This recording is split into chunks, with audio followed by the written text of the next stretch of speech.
तयार पायवाटेवरून सगळेच जातात, पण स्वतःची पायवाट तयार करणं हे जसं अवघड काम असतं. त्याच्यासाठी डेडिकेशन पाहिजे, डिसिप्लिन पाहिजे, डिटर्मिनेशन पाहिजे. आणि ह्या सगळ्या गोष्टी ज्याच्याकडे आहेत असा एक तरुण उद्योजक आज यशस्वी उद्योजकच्या देयासराच्या उद्योजक कट्ट्यावर आलेला आहे आणि त्याच्यासोबतच आपण आज गप्पा करणार आहोत. या ऑड वाटेवरून चालणं हे खूप अवघड असतं. ती वाट त्याने निवडली आणि जगभर आज त्याच्या कामाची दखल घेतली जाते. अजिंक्य धारिया आपल्यासोबत आहे. नमस्कार, मी अजय कौटिकवार. अजिंक्यशी आज आपण गप्पा करू आणि त्याचा सगळा प्रवास आहे तो आपण समजून घेऊ. अजिंक्य, तुझं स्वागत. नमस्कार.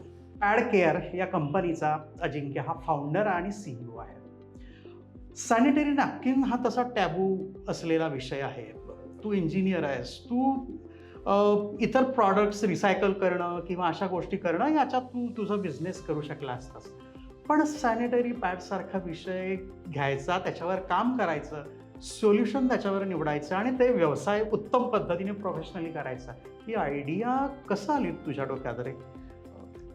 तर मी आपल्या महाराष्ट्रामध्ये कोकणातला आहे, मूळचा दिव्यागरमधला, राईट. तर माझ्या गावामध्ये मॅक्झिमम एक 5 ते 6 हजार एवढं पॉप्युलेशन असेल.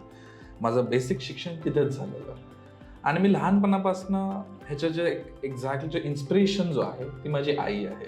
बिकॉज मी नेहमी बघायचो लहानपणी की माझी आई जे आमच्या गावातल्या खेडेगावातल्या महिलांसाठी वेगवेगळ्या पद्धतीचे ज्या योजना आणायची, त्यांच्यासोबत काम करायची आणि ॲट लास्ट ती एक त्यांच्या आपल्या खेडेगावातल्या महिलांच्या तोंडावरची एक स्माईल, चेहऱ्यावरची एक स्माईल, एक रिटर्न ऑफ जी काही इन्व्हेस्टमेंट असायची त्याच्यावरनं ती खुश व्हायची. लहानपणापासून माझ्याकडे एम्पॅथी आणि ते काहीतरी समाजासाठी करायचं हे माझ्या डोक्यात होतं. फास्ट फॉरवर्ड मी 10वी माझी झाली. मी जनरली खेडेगावामध्ये शिक्षणासाठी सगळ्या ह्या नसतात, तशा संस्था नसतात, त्यामुळे घरच्यांनी मला मुंबईला पाठवलं. मी 11वी-12वी रुपारेलमध्ये केली. तोपर्यंत एकच होतं की नाही आपल्याला शिकायचं आहे. बट ॲट लास्ट काही वर्षांनी जेव्हा आपलं शिक्षण कम्प्लीट होईल तेव्हा एक एक्सपिरियन्स घेऊन समाजासाठी काहीतरी करायला हवं, ही संकल्पना माझ्या डोक्यातच होती. एक इन्सिडेंट मला सांगावासा वाटतो. लहानपणी मी 8वी का 9वीत होतो.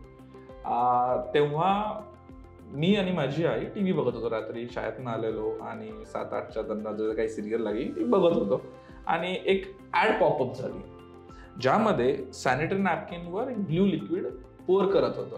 आणि जर क्युरियस गाय किंवा एक नेहमी असतं ना, आपल्या लहान मुलं विचारतात हे काय आहे, ते काय आहे. मी आईला विचारलं, आई हे काय ब्ल्यू लिक्विड टाकतात? मी असं कधी काही ब्ल्यू लिक्विड काय बघितलं नाहीये ह्युमन बॉडीमध्ये तरी. आणि आईला मस्कर ह्याच्यात बोललो की असं असतं का, महिलांचं रक्त ब्ल्यू असतं, निळं असतं आणि आमचं रक्त लाल असतं.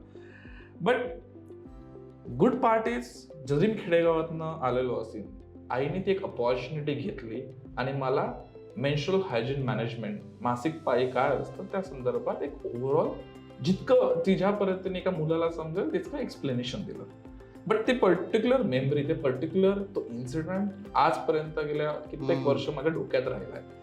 11वी-12वी झाली, मी मेकॅनिकल इंजिनिअरिंग केलं. इंजिनिअरिंग करत असताना पण मोस्ट ऑफ द टाइम माझा अटेंडन्स खूप कमी होती. But most of the time me practical लॅबमध्ये काहीतरी तोडायचो, काहीतरी काम करायचो आणि माझ्या प्रोफेसरला ते पण माहिती होतं. सो कॉलेजमध्ये असताना मी वेस्ट मॅनेजमेंटवर काम केलं, वॉटर मॅनेजमेंटवर काम केलं, गाड्या बनवल्या. बट ॲट लास्ट ते एक आतमधनं एक इनर्शिया होता, अरे काहीतरी करायचं आहे मला. Just practical learning, theoretical 100% important आहे, बट त्याला मी प्रॅक्टिकल कशी घेऊन जाऊ शकतो तिथे मी मोस्ट ऑफ द फोकस केला. इंजिनिअरिंग झाल्यावर मला जॉब भेटला. मी 11 महिने एका इस्रोच्या प्रोजेक्टवर काम करत होतो, ग्राइंड मास्टर सोबत, नॅनो टेक्नॉलॉजी. डेफिनेटली मी तिथे R&D करत होतो आणि तिथे माझं मेजर इंटेन्शन होतं की CEO कशा पद्धतीने काम करतात हे मला शिकायचं होतं. ते डिसिजन कशा पद्धतीने घेतात, ते पीपल मॅनेजमेंट कशा पद्धतीने करतात. लकीली फॉर मी नेहमीच पाथ माझा क्लिअर होता की मला 10वी झाल्यावर कुठल्या कॉलेजला ऍडमिशन घ्यायचं आहे, नंतर काय. It is something where I call luck, because it is very important की तुम्ही लहानपणी तुम्हाला क्लिअर असतं तुम्हाला पुढे जाऊन काय करायचं आहे. आणि माझ्या पॅरेंट्सने त्याला सपोर्ट केला. बट काम करत असताना मला एक सॅटिस्फॅक्शन असतं रे. पैसे कमवतो, ठीक आहे, काम चांगलं आहे, बट एक इंटरनल सॅटिस्फॅक्शन असतं. तेव्हा मी होतो एक 20 ते 21 वर्षाचा. ती कुठेतरी इंटरनल सॅटिस्फॅक्शन मॅच करत नव्हतं. तर मी काय केलं, मॉर्निंग सकाळी 9 ते रात्री 8-9 वाजेपर्यंत मी कंपनीच्या R&D प्रोजेक्टवर काम करायचो. रात्री आल्यावर मी स्वतःचं अभ्यास करायला सुरुवात केला की कम्युनिटीमध्ये काय काम आहे. आणि मग विकेंड्सला मी वेगळ्या कम्युनिटीमध्ये जायचो, वेस्टमध्ये काम बघायचो, वॉटरमध्ये काम करायचो, ॲग्रिकल्चरमध्ये काही शेतकऱ्यांसोबत बोललो, फिशरीजमध्ये मी कोकणातला असल्यामुळे फिशरीज सेक्टरमध्ये मी तिकडे गेलो, काय प्रॉब्लेम आहे खरंच. आणि ओपन करायला खूप सारे प्रॉब्लेम्स येतात. असंच एक इन्सिडेंट्स मी आपल्या ह्या पुणे शहरात आलो आणि मी मला स्वच्छतेद्वारे काही वेस्ट पिकर्स जे आपले सफाई कर्मचारी आहेत त्यांच्यासोबत इंटरॅक्ट करायला भेटलं.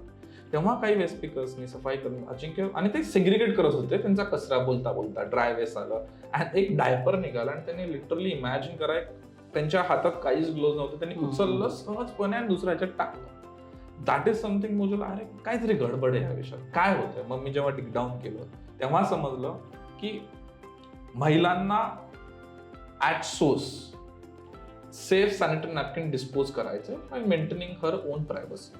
कचरा व्हायचा जे आपले सफाई कर्मचारी आहेत त्यांना हायजेनिक पद्धतीने हँडल करायचं आहे. आणि जेव्हा हे रिसर्च करत होतो तेव्हा समजलं की पूर्ण जगामध्ये जवळजवळ 1900 करोड महिला दर 190 करोड 1.9 बिलियन वुमेन प्रत्येक महिन्याला मेन्स्ट्रुएट करतात. अँड जवळजवळ आउट ऑफ दॅट की 500 मिलियन वुमेन त्यांना proper sanitary napkin disposal as well as accessibility संदर्भात त्यांच्याजवळ काहीच नाही आहे आणि इज इक्वल टू महाराष्ट्राचं पॉप्युलेशन.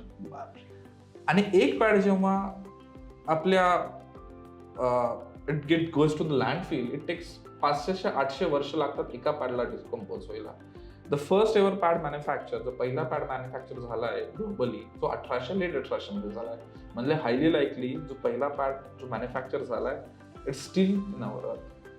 सो मी अभ्यास करायला सुरुवात केली आणि त्यानंतर मला दिस इज समथिंग वेअर मी जेव्हा तो सीन ट्रिगर झाला आता पण माझ्या डोळ्यासमोर येतो तेव्हा this is something where I have to spend मला नेक्स्ट कपल ऑफ मंथ्स. मी कधी विचार नव्हता केला ह्याचा पॅड केअरवर कंपनीमध्ये येईल. बट एक असतं एक प्रॉब्लेम सॉल्विंग, तो एक inertia, that empathetic, that passion, that alignment. And 21-22 वर्षाचे जेव्हा असतात तेव्हा असतो ऑटोमॅटिकली रिस्क टेकिंग जास्त ॲबिलिटी असते. आणि मला माहिती आहे मी जेव्हा जॉब सोडला मी मला स्वतःला 6 महिने देतो, नाही झालं तरी मला माझ्यावर स्वतःवर कॉन्फिडन्स आहे मी कुठेतरी जाऊन माझं पोट तरी भरेन. So with that I started. 3 महिने मी बोललो सुरुवात करतो. अशा पद्धतीने ही पॅडकेअरची 3 महिन्यासाठी फक्त सुरुवात झालेली. बट आज गेले मी 60 महिने 60 months I am working in this domain. If you look at summarising the story, एका मुलाला ह्या पर्टिक्युलर हा मासिक पाळी रिगार्डिंग मेन्स्ट्रुअल हायजीन मॅनेजमेंट हा कशा पद्धतीने याच्यात it is all about alignment with my own personal passion. It is due to my upbringing. Correct. It is due to the risk taking ability. Yes.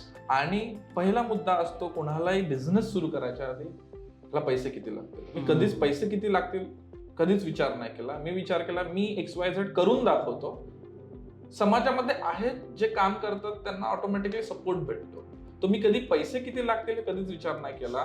त्यामुळे luckily मला आजपर्यंत गव्हर्नमेंटकडनं 4 करोड रुपयाची funding भेटली हे टेक्नॉलॉजी बनवायला. करेक्ट. ती मार्केटमध्ये आणायला. राईट.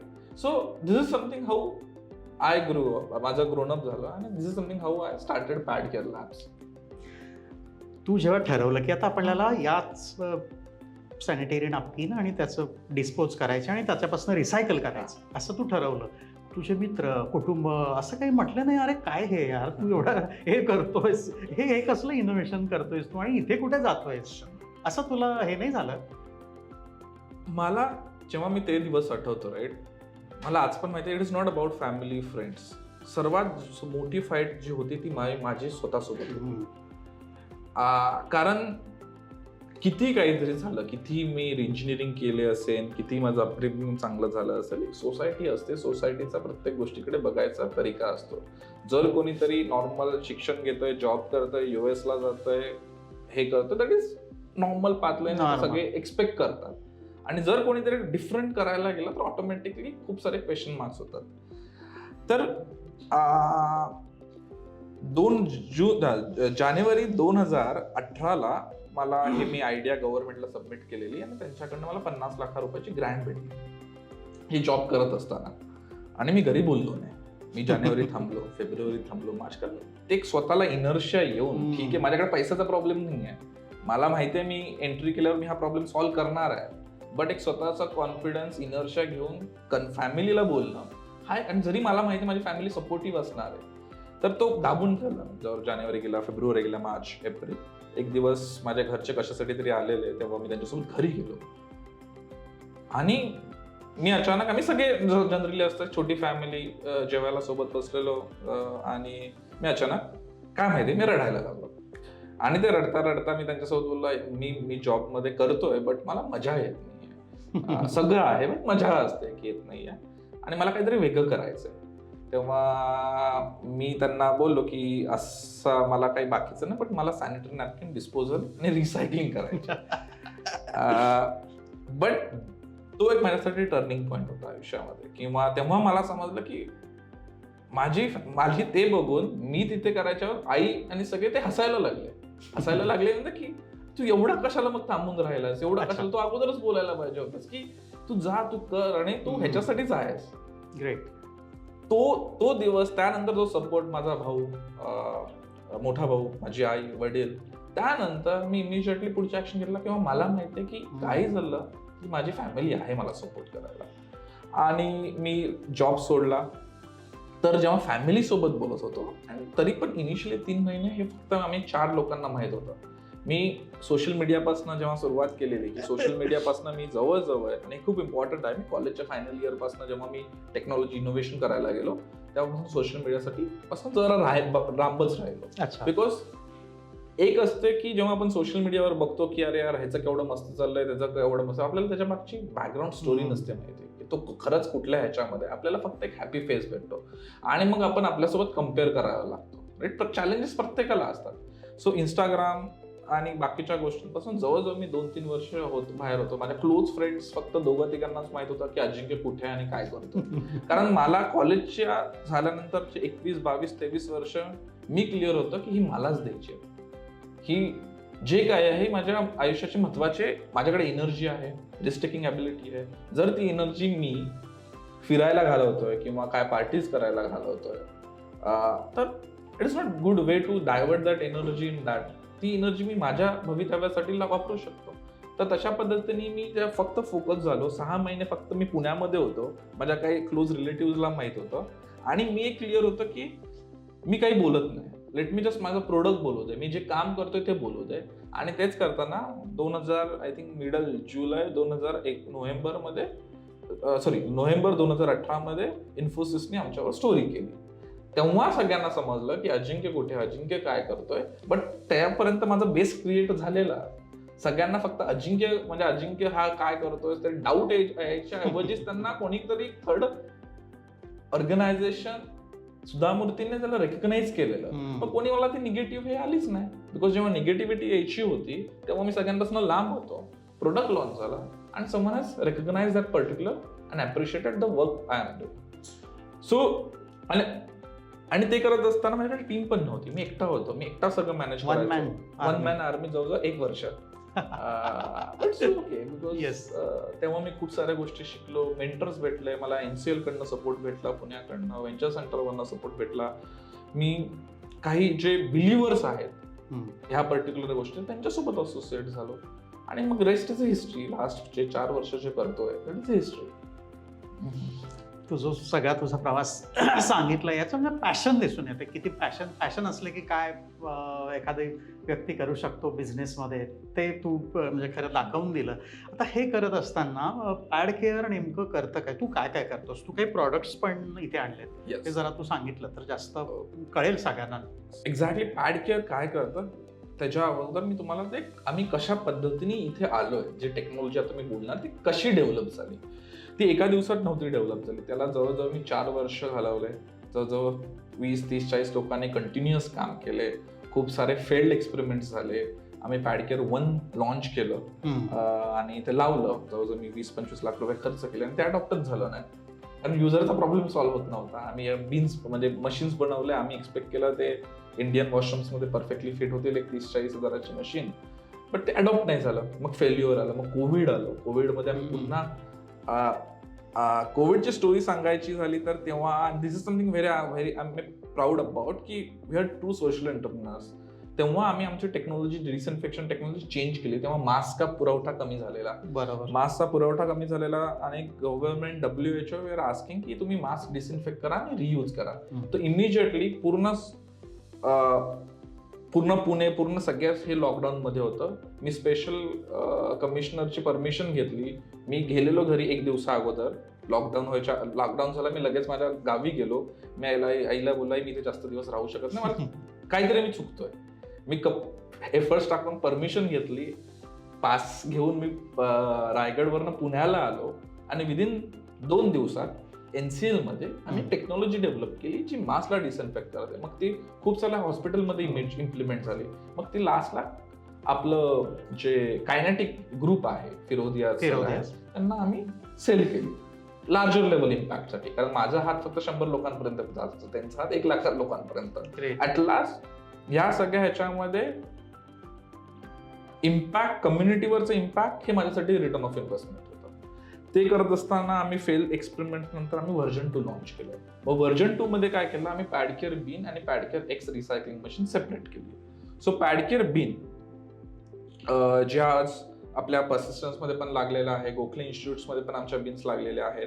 ते प्रत्येक महिला वॉशरूम मध्ये क्युबिकल मध्ये ह्या बीन्स जातात आणि आम्ही हे फ्री मध्ये लावतो. अच्छा. The beauty of this beans, this is solving users problem around pad storage and त्यांना एक सेफ, हायजेनिक आणि त्यांची प्रायव्हसी मेंटेन करून पॅड डिस्पोज करायला भेटतं. ते आम्ही आमच्या रिव्हर्स लॉजिस्टिक्सद्वारे कलेक्ट करतो आणि आमच्या पॅडकेअर एक्स मशीन मध्ये जातं, जी पुण्यामध्ये आहे, जिची प्रोसेसिंग कॅपॅसिटी जवळजवळ 3 मेट्रिक टन आहे, म्हणजे 40,000 पॅड्स पर डे. तिथे गेल्यावर एक 5D टेक्नॉलॉजी डेव्हलप केलेली आहे. डिसइन्फेक्शन, डिओडरायझेशन, डिकलरायझेशन, डिसइंटिग्रेशन आणि डिॲक्टिव्हेशन ऑफ सुपर अँड सॉन पॉलिमर. त्या प्रोसेसमधनं जातं आणि विदिन 1/10 ऑफ द कॉस्ट खूप कमी टायमामध्ये आपल्याला हे पल्प आणि प्लास्टिक भेटतं. अच्छा. हे जे एक्स्ट्रॅक्टेड पल्प जे आहे ते आपण वेगवेगळ्या प्रोडक्टमध्ये कन्वर्ट करतो. त्याचा केमिकल ॲप्लिकेशन्समध्ये यूज होतो, त्याचा पेपर बनवायला यूज होतो, त्याचा मार्केटिंगसाठी आम्ही वेगवेगळ्या ह्याच्यासाठी यूज करतो. प्लास्टिक जे येतं प्लास्टिक ग्रॅन्युअल्समध्ये कन्वर्ट करतो. ओके. आणि हे ग्रॅन्युअल्स पासून पुन्हा पॅडकेअर बीन लावतो जे क्लायंट लोकेशनला जातं. अच्छा. आणि हे जेव्हा एंटायर सर्क्युलर जेव्हा 1 kg पॅड्स रिसायकल करतो तेव्हा 2.14 kg of carbon equivalent save करतो.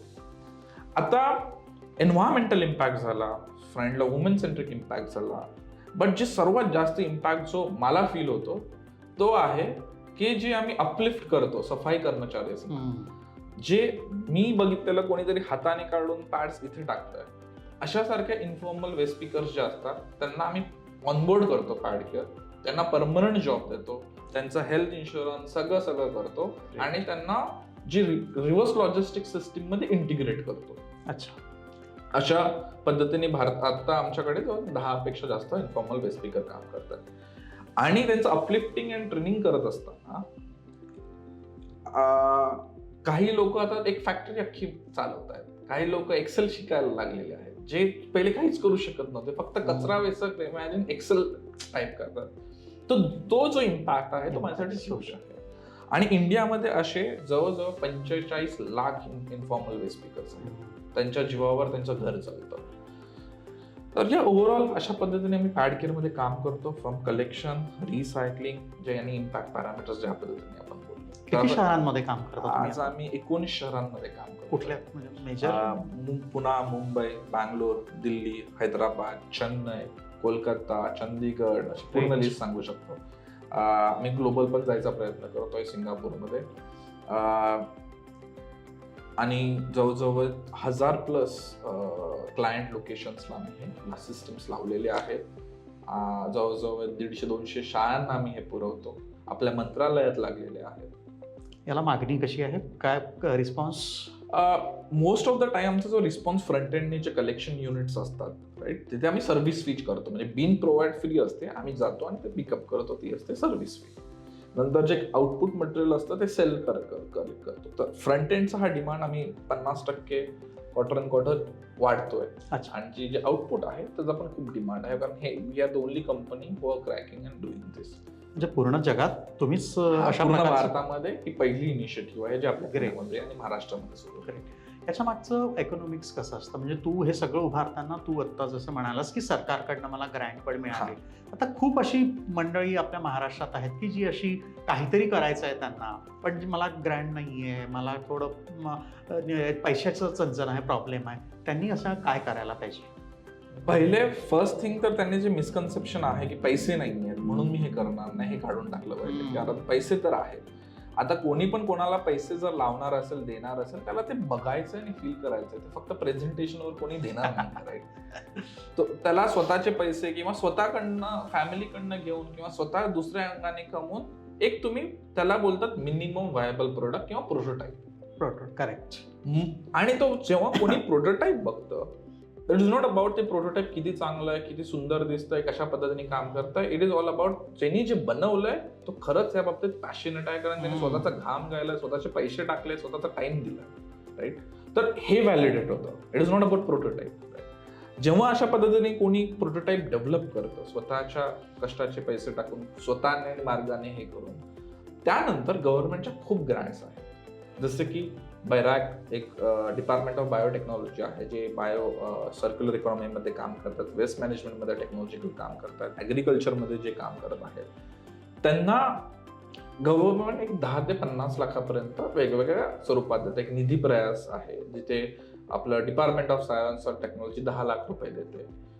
काही यांना प्रॉब्लेम्स काय सॉल्व्ह करायचे माहीत नसतात, तर गव्हर्नमेंट काय बोलते, तुम्ही या, आम्ही 50,000 रुपये तुम्हाला मंथली देतो, तुम्ही फक्त प्रॉब्लेम आयडेंटिफाय करा. अच्छा. आणि मग त्याला पुढे बिझनेसमध्ये कन्वर्ट करा. त्याला बोलतात Nidhi EIR, entrepreneur in residence. Niti आयोगच्या स्केलिंग अप 1 करोडच्या काहीतरी ग्रँट्स आहेत. सो हे झाले ग्रँट्स. बट हे ग्रँट्स भेटणं पण एक कॉम्पिटिटिव्ह असतं.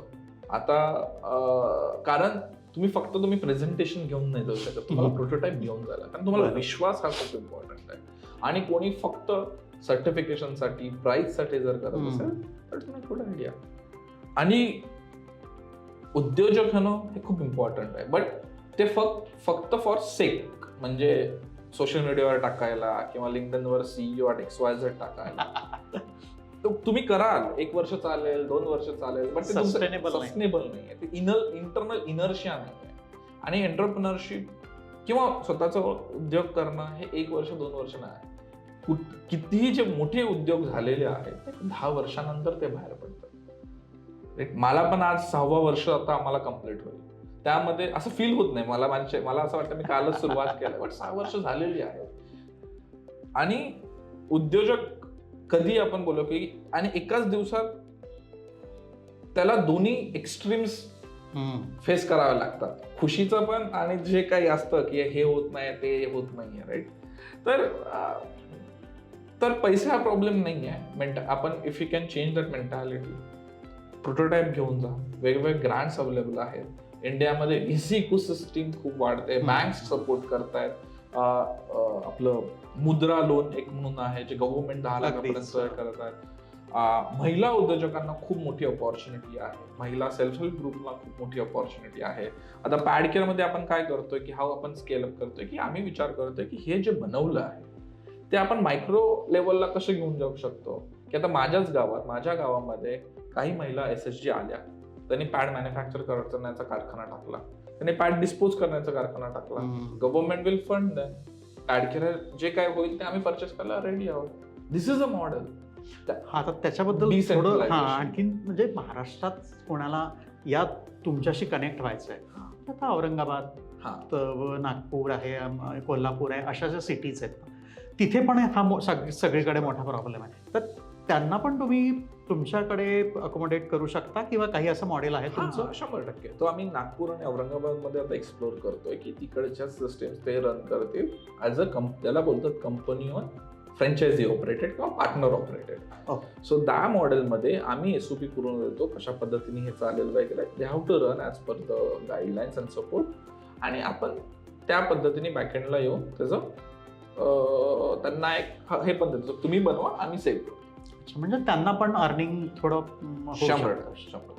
मग अशा काही संस्था असतील, काही हां. मंडळी असेल ज्यांना कॉन्टॅक्ट करायचं, तुमची काय वेबसाईट किंवा असं हो. काय आहे? सो आमची वेबसाईट आहे पॅडकेअर लॅब्स, तुम्ही सर्च करू शकता, किंवा लिंक्डइनवर आम्ही आहोत, आमच्या युट्यूबवर आहोत, कुठेही जाऊन तुम्ही कमेंट टाका तिथं तुमचं किंवा आमचा नंबर आहे, तुमची email ID team आहे. त्यांना- तुमची टीम, आमची इमिजिएटली टीम अप्रोच करेल आणि कोलॅबरेटिव्ह कॉल करेल, तुम्हाला प्रॉब्लेम सॉल्व्ह करेल. अल्टिमेटली आमचं जे व्हिजन आहे, आता आम्ही 5 लाख महिलांना ह्याचा इम्पॅक्ट करतोय. माझं हे आहे की आम्ही 1.9 बिलियन महिलांना कशा पद्धतीने स्केल करू शकतो. आणि as a entrepreneur, as a उद्योजक, माझं एक आहे collaboration is the key for the Yes. Success. फक्त पॅडकेअर एकटा करू शकत नाही, आणि बरोबर. त्यासाठी सगळ्या इकोसिस्टीमची गरज असते. जसं की प्रायव्हेट इकोसिस्टीम झाली, काही शिक्षण संस्था झाल्या ज्या पॉलिसीज बनवतात, काही गव्हर्नमेंटच्या पॉलिसीज असतात, काही इंडिव्हिज्युअल लोकच असतात. एक बिलीफ लागतो आणि करू शकतो. तू जसं आधी म्हणालास ना की जे बिझनेस करताना नुसतं तुम्हाला काहीतरी पैसे कमवायचे हा उद्देश केवळ नसावा. तिथे पॅशन असली पाहिजे, एम्पॅथी बरोबर. असली पाहिजे, काहीतरी तुम्हाला मिशन असलं पाहिजे. बरोबर. हे सगळं करताना तू म्हणालास तसं खूप एवढा सोपा हा साधा प्रवास नसतो. खूप अप अँड डाऊन्स आणि असं येतं. अपयश जेव्हा येतं, एखादी गोष्ट जमत नाही, आपल्याकडे एक असतं की एखाद्या वेळेस डाऊन आला, अपयश आलं की एक शिक्का मारला जातो की बाबा काही जमत नाही. याच्यातनं कसं वर यायचं, त्यावेळेस काय विचार करायचा? हा खूप इम्पॉर्टंट आणि क्वेश्चन आहे, अपयशाला कसं मॅनेज करायचं. लास्ट 6 वर्षामध्ये पॅडकेअरमध्ये उभं करत असताना मला अपयश काल पण आलंय. असं नाही आहे की अपयश असं छोट्या छोट्या गोष्टींमध्ये जे आपण ठरवते होत नाही आहेत मना पद्धतीने. आज पण आता गाडीमधनं येताना, इथे येताना काहीतरी बोललं तर यार हे व्हायला हवं होतं, हे नाही झालं, मी माझ्या टाइम दिलेला, सगळं दिलेलं, पण ते झालं नाही. आपण त्या अपयशाला कसं बघतोय? अपयशाला तुम्ही थांबू शकत नाही, अपयश नाही बोलू शकत त्याला, त्या लर्निंगला, त्या चॅलेंजला तुम्ही थांबू शकत नाही, बट त्याच्याकडे बघायचा दृष्टिकोन बदलू शकता. आणि ते कोणावर डिपेंड नाहीये. मी काही गोष्ट चुकत असेल, मला माहिती आहे 5-10 लोक बोलणारच आहेत, त्याला ट्रेन झालं पाहिजे, बट ते मी माझ्या डोक्यात जाऊन मी मला स्वतःला कसं बघतो हे इम्पॉर्टंट आहे. आणि मी अपयशाला किंवा एका फेल्युअरला कशा पद्धतीने ऍक्सेप्ट करतोय, कशा पद्धतीने नेक्स्ट टाइम ती चुका पूर्ण करत नाहीये. आणि माझ्या केसमध्ये एक पॅटर्न झालाय, आणि हे प्रोबॅबली मला माहित नाही, जेव्हा मला फेल्युअर्स होतो तेव्हा मला सेन्स होतो कुठे जाऊन काहीतरी चांगलं होणार आहे. Like up and down. Correct. तुम्ही जेव्हा एक जर्नी लांब न बघाल 5 वर्षाच्या पॅडकेअरची तुम्हाला अशी दिसेल, बट तुम्ही आता मायक्रो लेवल झूम कराल आणि महिलांना झालं असं असं असं असं असं करत वाटत. तर जेव्हा ही खालची लेवल बॉटमला आपण टच होतो तेव्हा एक क्लिअर असतो, कारण म्हणजे ती लर्निंग सायकल झाली आहे. मग ती लर्निंग जी झालेली आहे ती पुढच्या सायकलला मी इम्प्लिमेंट करेन, त्यामुळे मी पुन्हा वर जाईन. पुन्हा वर जात असताना काही चुका करेन. तर या चुका हा एक जर्नीचा पार्ट आहे, अपयश हे जर्नीचा पार्ट आहे. आणि आता रिसेंटली मी एनव्हीडीआयचे जे सीईओ आहेत त्यांचा कुठेतरी हे वाचत होतो की ग्रेटनेस जे आहे it is impossible without suffering. Right. जे तुम्ही बघाल, जे लोक जे आहेत मोठे झालेले आहेत, त्यांनी कुठल्या ना कुठल्या स्तरावर सफर केलेला आहे. राईट. एंटरप्रेनर असो, कुठला स्पोर्ट्स पर्सन असो, या कुठला टीचर असो, इंडिव्हिज्युअली तुम्ही किंवा मी असो, आपण आपल्या लाईफमध्ये सफर केलेला आहे. That suffering will bring you great learning, and that learning definitely will in the long term will help you to become successful. तर माझं एकच असेल की एन्जॉय करा त्या अपयशाला, त्या फेल्युअरला एन्जॉय करा, त्या सॅक्रिफायसेस जे सफरिंग आहे त्याला एन्जॉय करा, त्याला अडॉप्ट करा. Right. And it's okay to get failed. It's okay. तुम्हाला समाज बोलेल एकदा केलं, बट हा तीच चुकी तुम्ही दुसऱ्यांदा केली तर तुमचा तो प्रॉब्लेम आहे. म्हणजे काहीतरी सिस्टीम मध्ये कशा तरीच गडबड आहे. चुका रिपीट करा, अवॉइड करा. प्रत्येक वेळेस तुम्ही नवीन चूक केली पाहिजे, ती जुनी चूक करायला. शेवटी आपण आता काही एक ब्रीफ मध्ये, ठीक, ज्याला आपण रॅपिड फायर सारखं आपण म्हणू, यशाची तुझी व्याख्या काय? यश म्हणजे काय? यश म्हणजे मी जसं बोललो, सफरिंग ब्रिंग्स सक्सेस. आयुष्यात पैशाला महत्व किती असतं? पैसे इम्पॉर्टंट आहेत, बट ते act as a fuel. It is not going to be engine, right? तुम्हाला इंजिन स्वतः बनवायचं आहे. It will act as a fuel and will accelerate your journey. आणि एक आहे की why money is important is not की काही गोष्टी, मौल्यवान गोष्टी बाय करायला. पैसे will buy time, correct, right? आणि आपल्याकडे आयुष्यात टाइमच, माझा सर्वात इम्पॉर्टन्स माझ्या टाइमला आहे. आणि मी जितका टाइम बाय करू शकीन तितका माझ्यासाठी इम्पॉर्टंट आहे. सो पैशाला व्हॅल्यू आहे कारण it can buy a time. पैसा आला की सगळं सुख मिळतं का? नाही, प्रामाणिकपणे पैसा कमवणं व्यवसायात शक्य आहे. 100%. बिझनेसमध्ये सगळ्यात मोठी इन्व्हेस्टमेंट कुठली?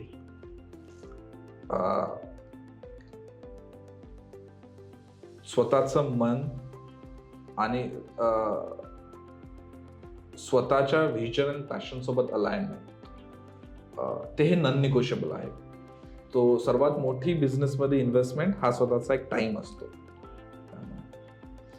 येस अजिंक्य, तू इथे आलास आणि आम्हाला या गप्पांमधनं खूप गोष्टी शिकायला मिळाल्यात. सगळ्यांनाही त्या शिकायला मिळतील. आणि आपल्या या पॉडकास्टचा उद्देशही तोच आहे, ते यासरा फाउंडेशन आणि यशस्वी उद्योजक. जे उद्योजकतेविषयी ज्या काही गोष्टी आहेत त्या तळापर्यंत जावं, लोकांना प्रेरणा मिळावी त्यातून, आणि नवीन उद्योजक तयार व्हावेत. आणि तुझ्यासारखे उद्योजक तयार व्हावेत. खरं म्हणजे तुझ्यामध्ये पॅशन आहे, एखादी समस्या सोडवण्याचं धाडस पण आहे, आणि त्यातनं उत्तम प्रकारे व्यवसाय होऊ शकतो आणि तो करू शकतो. हे तू नुसतं सांगत नाही आहे, तर तू ते सिद्ध करून दाखवलं. त्याच्यामुळे तुझ्यासारखे उद्योजक हे नव्या भारताचं ज्याला म्हणतो 47साठी आपण सगळेजण नवा भारत, तर तुझ्यासारखे उद्योजक जोपर्यंत तयार होणार नाहीत तोपर्यंत खऱ्या अर्थानं भारत शक्तिशाली होणार नाही. त्यामुळे तुला खूप साऱ्या शुभेच्छा. आणि अशाच प्रेरणादायक पॉडकास्टसाठी, प्रेरणादायक स्टोरीज जाणून घेण्यासाठी यशस्वी उद्योजकच्या यूट्यूब चॅनलला सबस्क्राईब करा. आमच्या सगळ्या सोशल मीडिया चॅनल्सला फॉलो करा, म्हणजे अशाच नवीन गोष्टी तुम्हाला ऐकायला मिळतील. आमचे नॉलेज पार्टनर आहे गोखले इन्स्टिट्यूट आणि सीड सेंटर. सगळ्यांचे मनपूर्वक धन्यवाद.